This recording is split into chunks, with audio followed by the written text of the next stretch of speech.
All right, coaches, welcome to our June. How's it already June?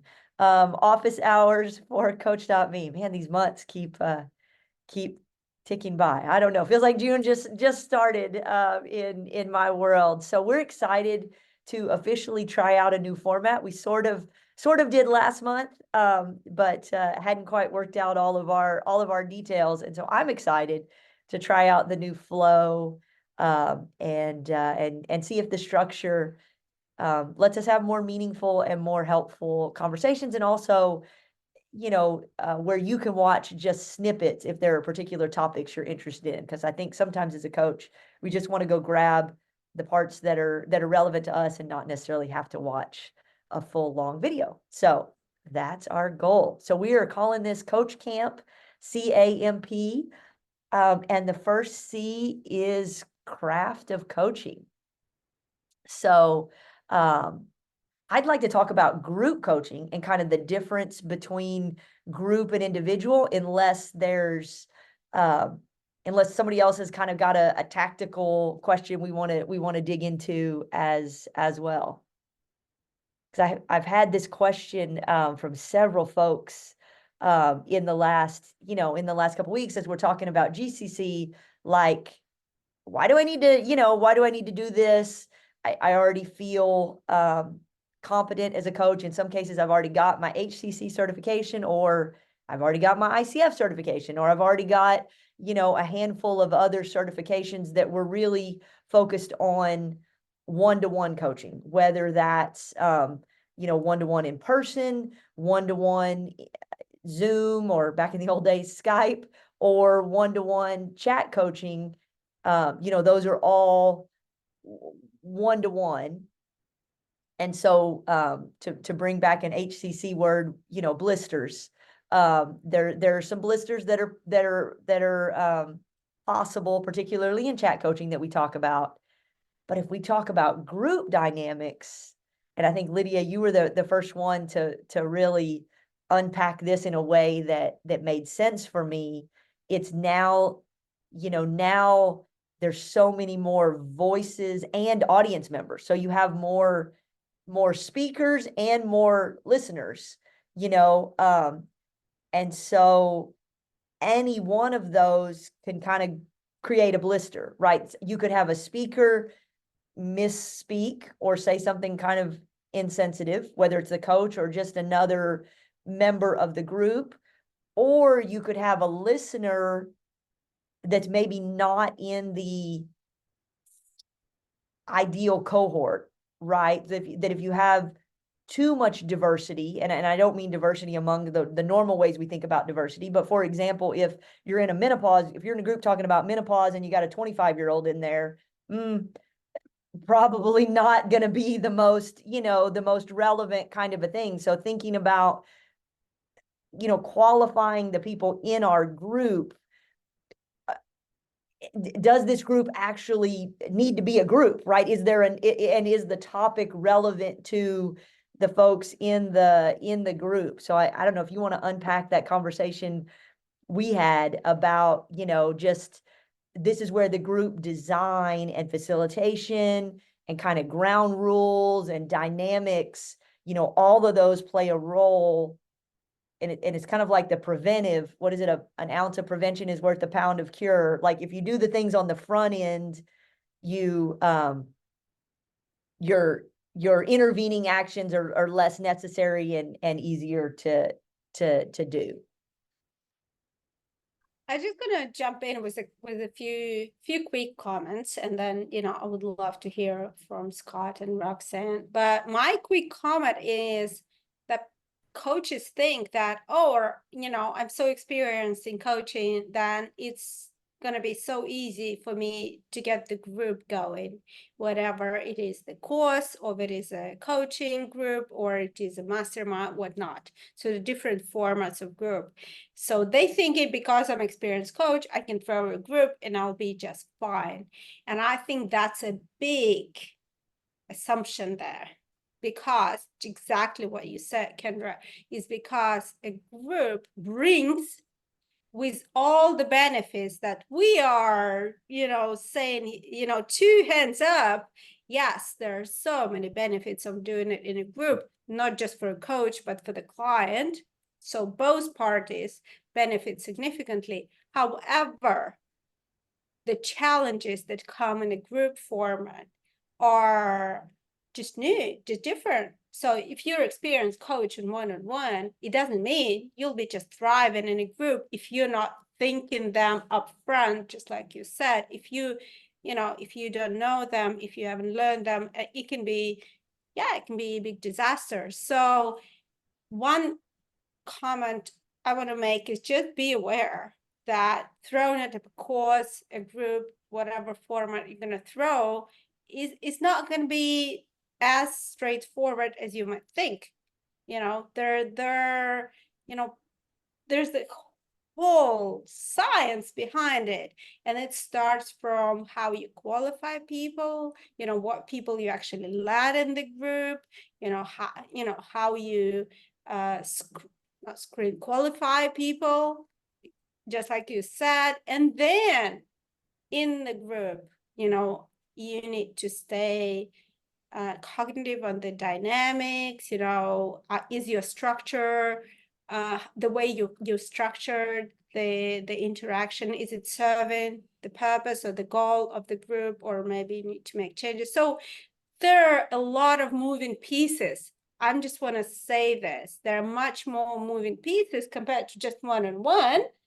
And you can be a great coach, but then, it can turn into the real disaster unless, this thing. That's why, the GCC, our course, where we want you at least to understand that these exist, these moving pieces that you need to, you need to be mindful and you need to be aware of.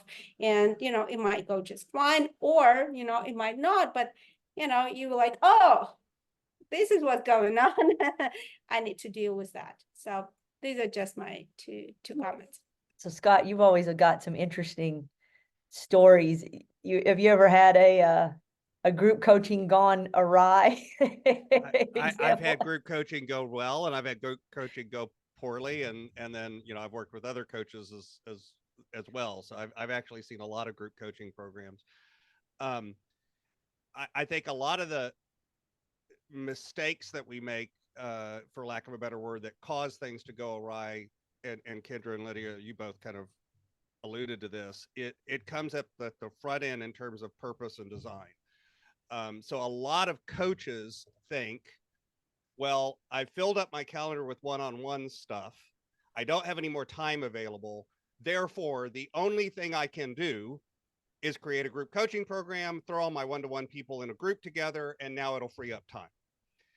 And that's kind of the thought process. Well, as you alluded to, the problem with that is if you've got 17 different people that all have 17 different goals and are at 17 different points in their journey and have 17 different attitudes and 17 different problems and 17, that doesn't work well necessarily, because now all of a sudden, no matter what, when you're doing something that serves some of the people are not being served.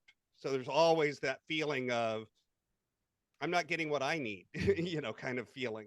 Now, that doesn't mean group coaching can't work. That's not the point. Group coaching can work very well, but you have to intentionally design it from the ground up, and qualify people to come in a way that makes, that doesn't mean they all have to be exactly in the same spot, but there has to be enough overlap that they feel served, and actually better served, because they're hearing, when you're talking to somebody else, they're like, oh, wait, that doesn't apply to me yet, but I can see how that's going to apply to me in 3 weeks or 6 weeks or next month or whatever. And, or, oh, wait, that doesn't apply to me right now, but I just went through that. I have something to add, and either direction, now all of a sudden they feel engaged, they feel connected, they feel like that. So when I've seen them fail, it tends to be because it was created as a time saver, and it was just throw everybody at a group together to save my time. Oh, so is the intent of the group to serve the cohort, or is the intent of the group to kind of serve the coach? Right. Oh, I didn't even really think about it that way, but yeah, you're right. Anytime our goal is driven by anything other than I think this format is best suited for the clients. And it's so funny that you say that, because I've not taken one-on-one clients publicly since the hurricane. So since 2017, I still have some one-on-one clients, Right. which means they've been my clients since 2017. So these are folks that have been clients for, we're going on a decade now, if I say that out loud. And many of them met for the first time a couple of weeks ago when, and I did, if you want to call it this, I created an accelerator. I have several that are CEOs, founders, you know, and there was a common theme of not wanting to waste the summer. I was hearing that from several of my clients, and I was like, hey, let's get together and let's do this. And it's so funny that you said that. I would have never thought to frame it that way, but it's so applicable that the need is what drove the It group. bubbled up. Yep. Yeah, not me going, oh, hey, I really want to, you know, just coach, you know, 1 hour a week instead of having all these coaching calls. Oh, such a great point. Is what's the driver in what we're doing. Oh, I like that. Roxanne, we're gonna have to clip that somewhere. That's a good one. So what's your experience with group coaching? I would say the strengths or the weaknesses that you've seen. Yeah, so actually, when I very first started trying to become a coach, trying to become a, personal finance coach, I thought, oh, a group would be great because it can be a lower price point. Then I can still get paid what I need to get paid to make it worth my time. But then, and one unsuccessful group launch later, um, and that was before I had found Coachdotme even. But so yeah, I was just thinking about, the cost point of it and how tempting it is to start with a group and how I've had a lot more success with one-on-one. I have not been back to trying to start a group yet. But realizing that, yeah, once you have one-on-ones, that you could put them into a group because then you have somebody, right? Rather than trying to find people for a group that, have no connection to you already. Oh, that's another great point, that sort of the hybrid of Scott's point, that if you really do, of the 17 people that you're coaching one-on-one, if 5 of them really are similar and having similar struggles and might benefit from even knowing one another, you know, because I've coached folks before where they feel like you're the only one going through this issue. And so having a group of people that even just can say, oh my gosh, you're not an alien, we're all going through this, can be helpful. I see your point of, as long as you make sure the compatibility is there, it can be an additional benefit once you've already got the one-on-one. To your point, not necessarily trying to do the group first, and then those folks can be the seeds of your successful group. Because I think that's where I was going to take it, is anytime I've ever launched a group, I pre-seed it with usually comped people that I've specifically invited to participate for a particular reason. So before you even launch the group, you already have a commitment from 3 or 4 folks to participate in it, so that it's not crickets, and so that if, when the one new person shows up, you've at least got a little bit of a dynamic. But I love your idea even better, which is pull from your one-on-one clients. Very cool. Yeah, and one other thought on that is that it could actually, another benefit to doing group coaching after you've started doing one-on-ones is it can be the downgrade, right? As people graduate, maybe then they can go down in price to the group and still have some support.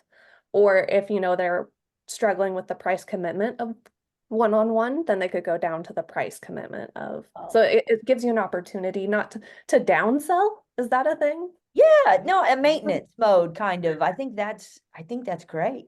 Scott, you're nodding. Does that resonate in your world too? Well, again, it can be that. I have a reputation in the groups that I'm in that my answer to every question is it depends, because that's really the answer to every question when it comes to coaching. There's never one size fits all answer. As an example, I've actually seen group coaching programs that charge as much or more than solo coaching. So it's not a given that group coaching means cheaper, but it could be. So it depends on what are you designing and why are you designing it and what's the purpose that it needs to serve. The price should come out of the design, not the design comes out of the price, if that makes sense. So if your design is, hey, this is going to be maintenance mode, kind of ongoing, once a month, twice a month, kind of more like Q&A, come if you want to, don't come if you don't want to, or something like, well, then, yeah, that's a different purpose and would have a different price because of that, versus like an intensive 3-month accelerator program where they're going to dive in and roll up their sleeves. And the purpose is at the end of that 3 months, they've really made progress. Okay, that might be a completely different price point and a completely different audience and a completely different goal set and problem. But I've seen, but the one part too that I want to echo 110%. Most people, a lot of times people try to go into group coaching initially. And one of the dangers there is you don't actually even know what groups you have. If you haven't interacted with enough people, you kind of don't even know what group you might want to form because you don't know what the real commonalities and problems and phrasing and you don't know it yet. So, very seldom have I seen someone go from never having coached to running a successful group program without doing at least some period of time and some number of one-on-one clients. Because it's out of that interaction that you get the information, Great of what are the common groups. So I would echo what Roxanne said there 110%. I'm not going to say it's never happened, but it's pretty rare. It's the exception, not the rule. Great. Good stuff. All right, let's go into the A, the awareness and stress management. And I think there's a thread here that we can pull on a little bit again. And if somebody's got another topic we want to jump into, but I think this thread of coaches being aware and kind of unpacking their ideas. We all get ideas. And I think pausing to unpack what's the motivation behind this idea? Is it kind of self-centric? And not that that's bad, but I think identifying when it's a self-centric idea versus a client-centric idea that's coming up from conversations with our clients. And often just knowing the difference can help us to evaluate how to implement that idea. Certainly we need to do plenty of the self-centric stuff. If we're feeling burnt out on too many one-on-ones, the answer is not ignore that. But I think more about or recognize that some of our desires might be coming out of that, and then we might need to finesse them a bit more versus the first idea that comes to mind. So I'm curious if that resonates with anybody, just to pause and unpack our decisions. Yeah, when I was writing my book, I took a course, and in one of the first sessions, they asked us the question, well, actually 2 questions. One, why are you writing this book? So what is it in it for you? And then what is it in it for your audience? So it's not mutually exclusive questions, like exactly to your point. Like, why are you writing this book selfishly? What are you getting out of it? Maybe you're trying to build a business because it's a nonfiction book and you're trying to promote your brand, and that's okay. That's totally valid, valid answer. And what is it the audience is going to get from that book? So I think it's totally kind of echo. And I was like, so, I need to be very honest. I want to write this book, for whatever reason. It could be various reasons, right? So you need to be honest with yourself in terms of these both answers. But I want to throw something in, because I have a coaching session in just about 40 minutes with the group. And I'm going to talk about the value of rest. Because I've been talking to individually people from that company, and what I noticed, the common theme, they they don't take lunches, they don't have breaks, they work 6 or 8 hours straight, and they think they're not even allowed to take breaks. And I just want to, throw it out there that, we coaches, first we need to do it ourselves. We need to be sure that we are taking breaks, because we just need it. This is so kind of essential self-care to keep our mind working, to keep the focus on, to keep the concentration on.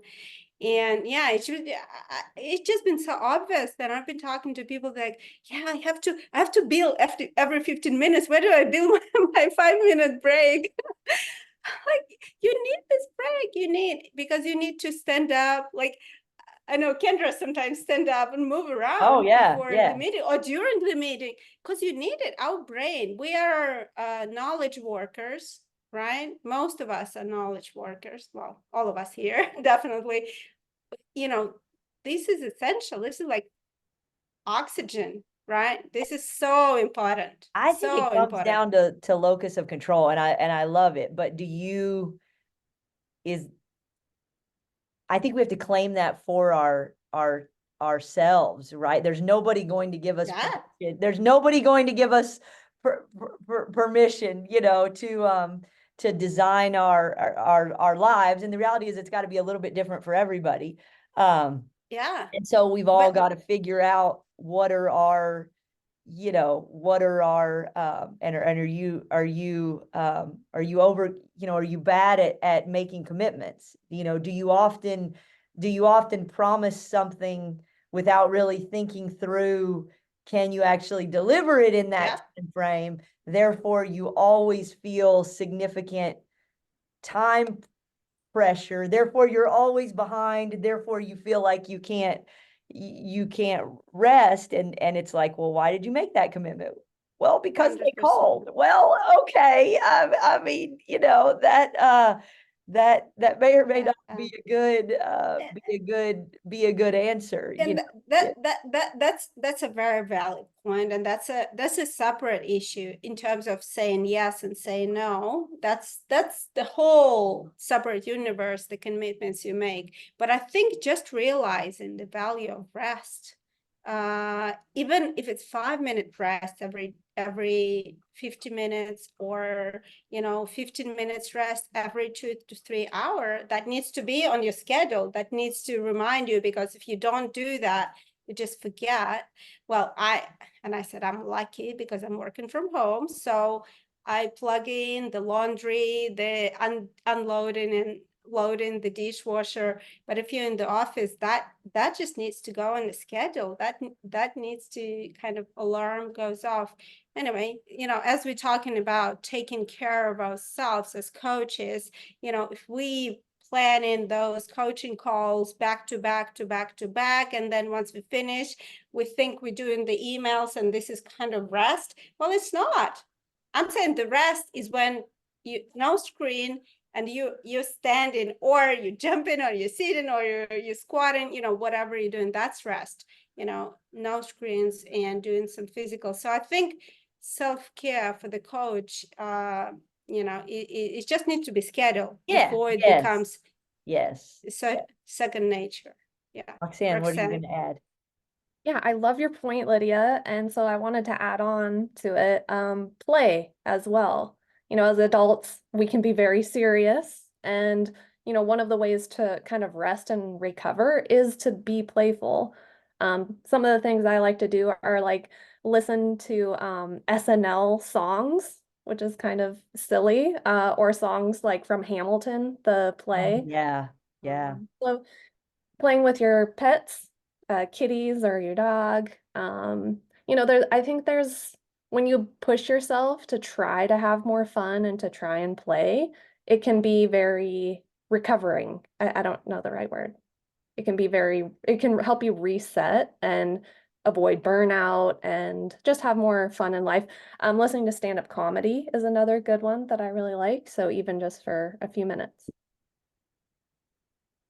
Cool. Those are great ideas. I like puzzles. I know Lydia says no screens, but my mom and my sister and I and other groups, we do puzzles every day. Wordle or Connections or the crossword mini or You got me on this, yeah, I'm doing this every day. so that's usually my my reward after I usually pick one hard thing to start the day. And so after I've done that hard thing to start the day, I usually take a few minutes. Usually, it doesn't always work out, maybe 75, 80% of the time. I take a few minutes to do a few puzzles. And then even at the end of the day, I've found kind of another set of puzzles. This quartiles on Apple News. I don't know if anybody's seen that yet, but it's more word play.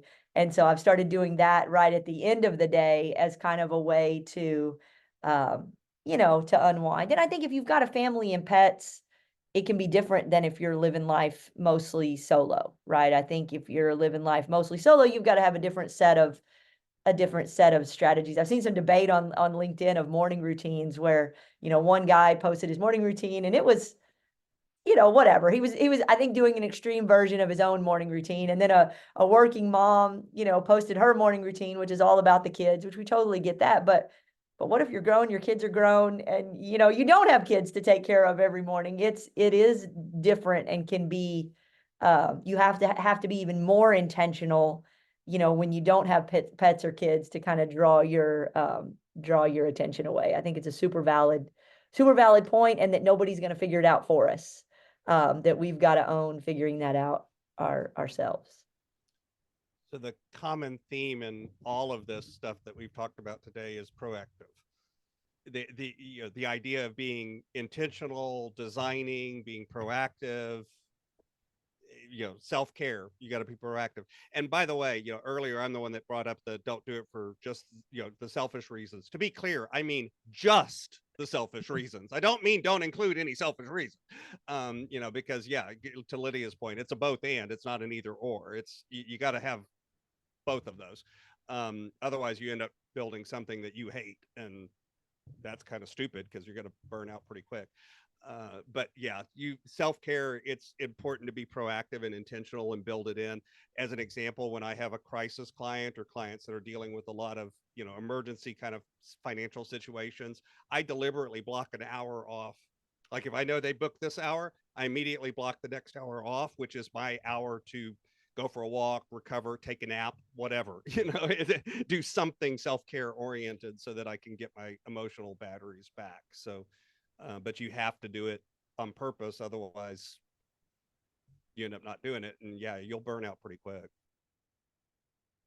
All right. Let's flip to marketing for a little bit. It's been an interesting month for that for me. I'm curious, any other folks have marketing ahas or insights or any experiments you've been running that you think are interesting to share.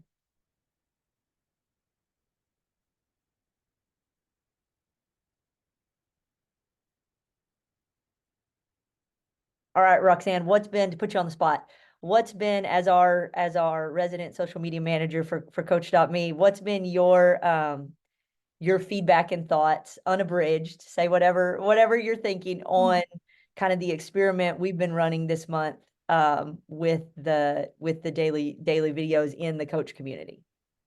Summers are hard. That's hard to stay consistent. It's always hard, even just in my own marketing journey on social media. It seems like summers are hard because it seems like people are busy. You get less engagement.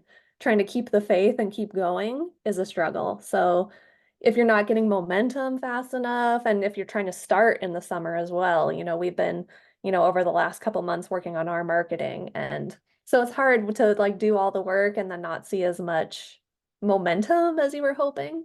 So summers are hard. I know you have to keep the faith though, because even last year, for me, I don't know about for all coaches, but fall and winter, if you create the habits in the summer and then once fall and winter hit and people come back onto their phones, then you have the momentum and that's where the progress happens. So yeah, I think in my mind, September is coming is tattooed on, it's like September is coming. And if we wait to get going until September, then we're not ready when our clients are ready to get going. So we've got to be ramping up in training, I don't know, whatever the right word is, we've got to be doing that preparation.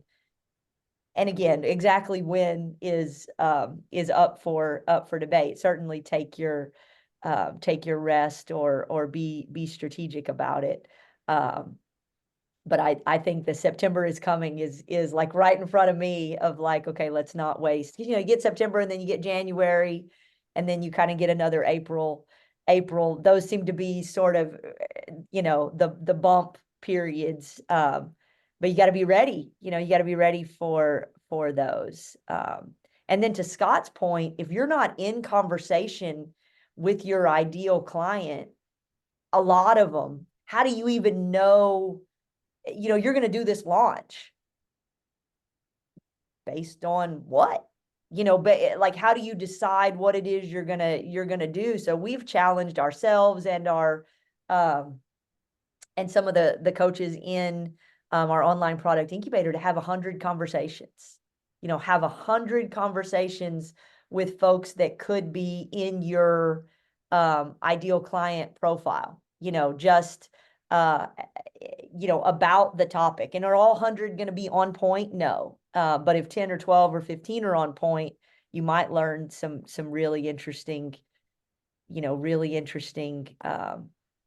things.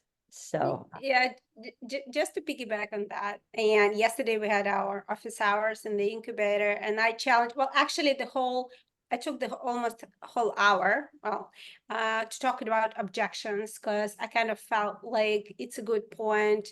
If you can master objections, I think, that's kind of half of success, especially if you learn how to anticipate the objections. Because, every question your client asks, like, and how much will it cost, or how much time will it take?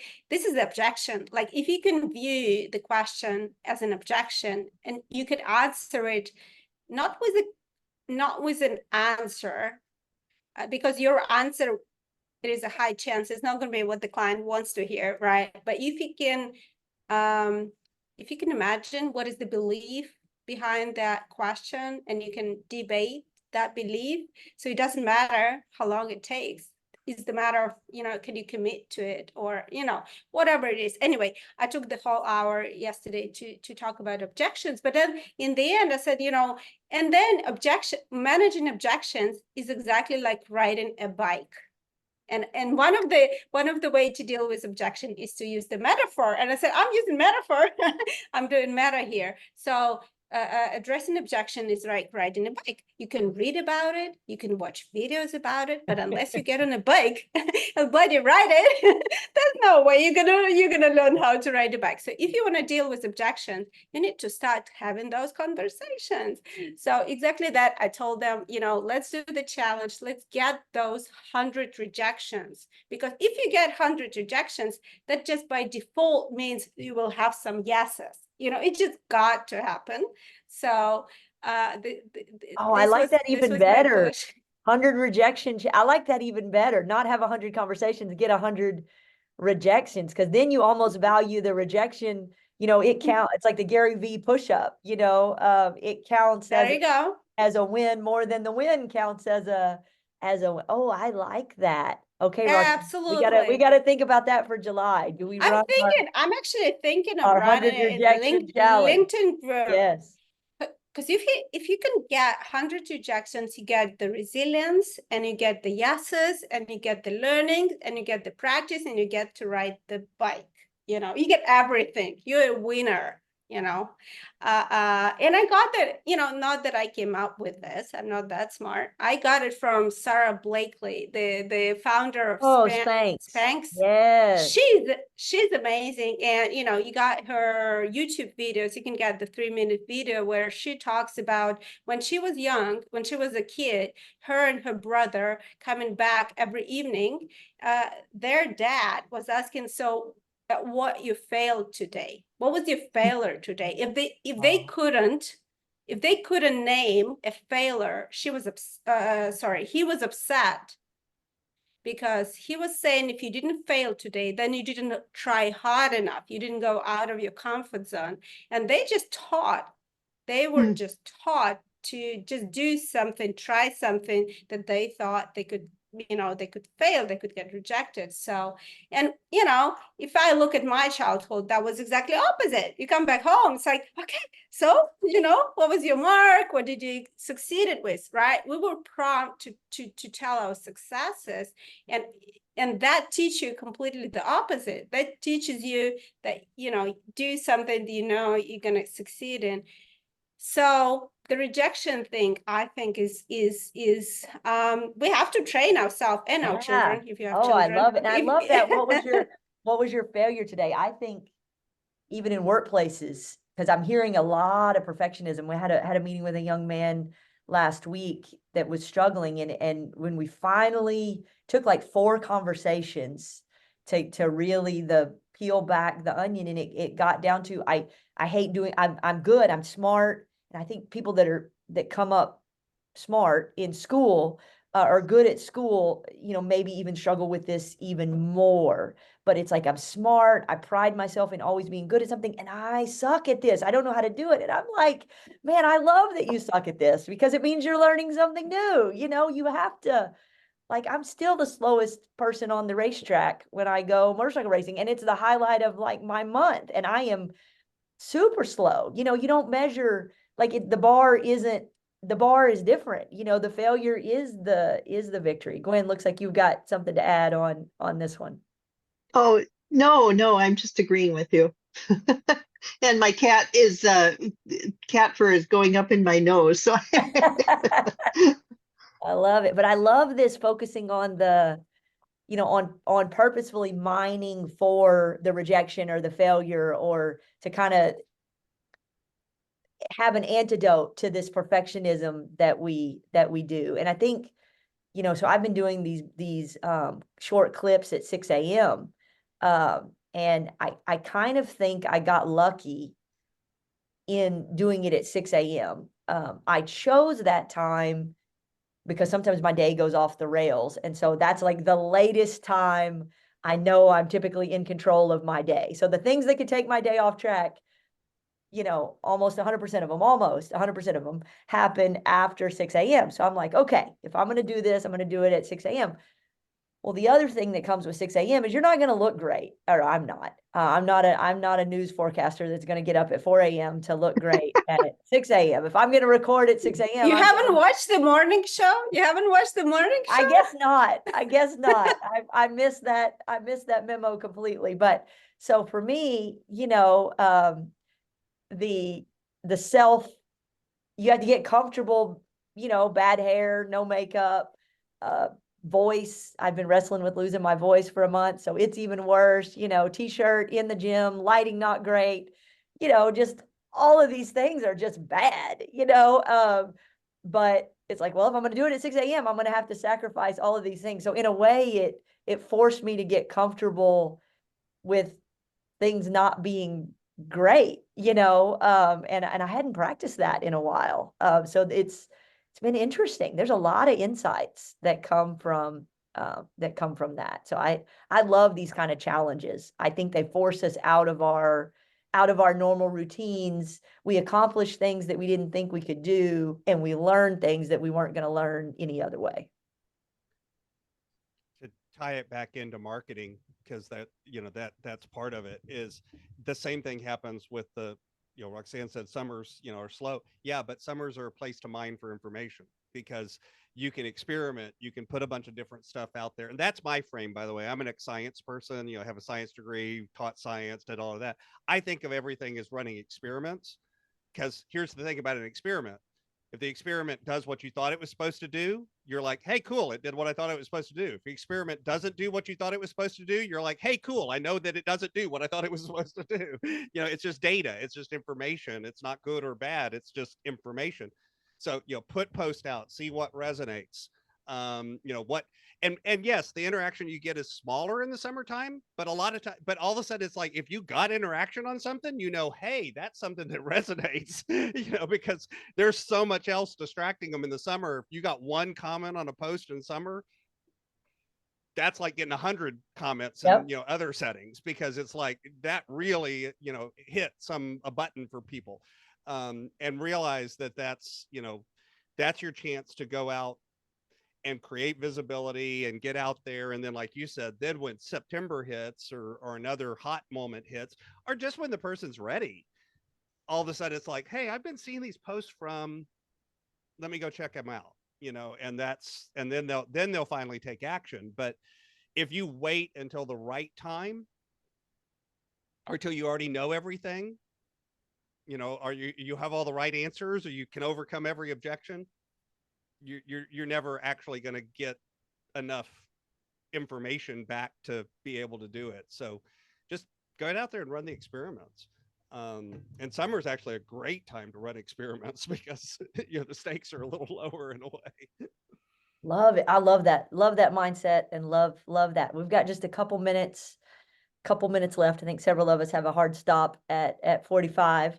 So platform updates. There's been a lot of behind the scenes work this past month. I think the number one has been our Android app. We are very, very, very close to getting that going.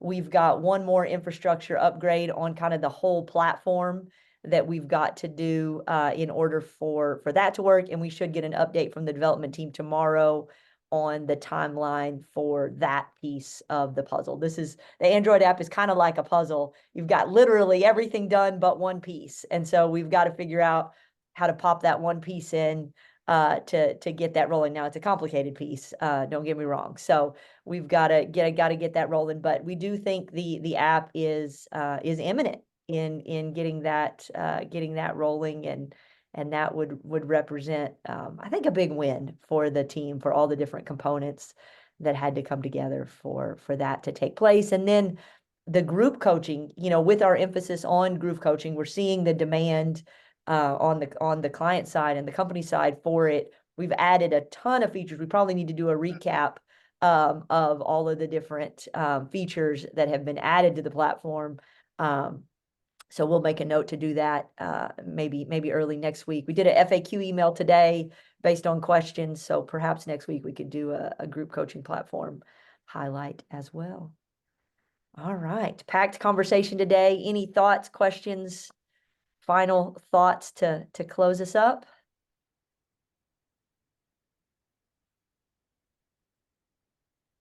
I can share a quick win. I don't know. I'm excited today. You know, I set up my a company for my coaching, for my private coaching, and I registered because I got tired. You know, I live in Israel and there is no Stripe in Israel, so I set up a US company. I registered with Stripe. 1 week later, I receive a notice from Stripe that my business is going to be closed because I'm considered to be restricted / predatory business. I'm like, what?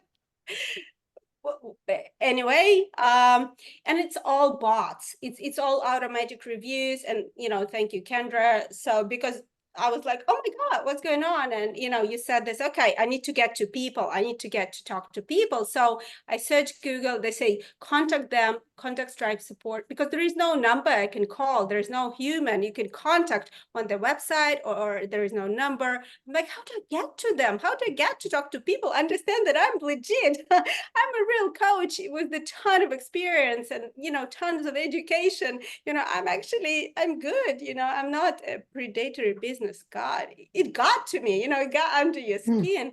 Anyway, I Googled it. I found that you need to contact them on Twitter. Surprise, surprise, because they're real people. Twitter Stripe support have their own account on Twitter. So I contact them through direct messages.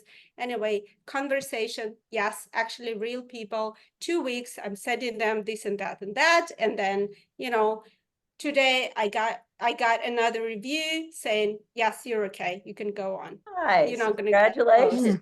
But Congratulations. it took some resilience. You know, I'm not, thank you so much. Yeah, but it's just, guys, you know, we just talked about 100 rejections challenge. Guys, we as entrepreneurs, solopreneurs, coaches, we need to get really resilient.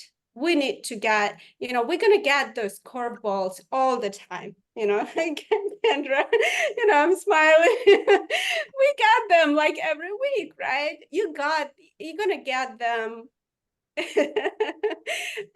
You know, you're Go going to through get seasons them. of life where you're going to get more than your fair. I have to tell people around me, I do not have a black cloud. This is this is an unusual, people that have only known me a couple of years, I'm like, ooh, this is not normally like this. But yeah, you're right. Toughen you up a bit. These things happen out of the blue, and you look at yourself in the mirror like, I'm a normal person. I'm legit. I've spent thousands of dollars on my business education and coaching education, and I'm really normal, and I'm considered like restricted businesses where you read porn, like gambling. I'm not doing any of that anyway. I had to jump through the hoops and put certain language on my website, and and get some ducks in a row. But in the end, you just got to find people, send them messages, talk to them. Yeah. I gotta run, So, guys. This was yeah. awesome. Stay resilient. All right, sounds good. See Bye-bye. you later. Bye-bye.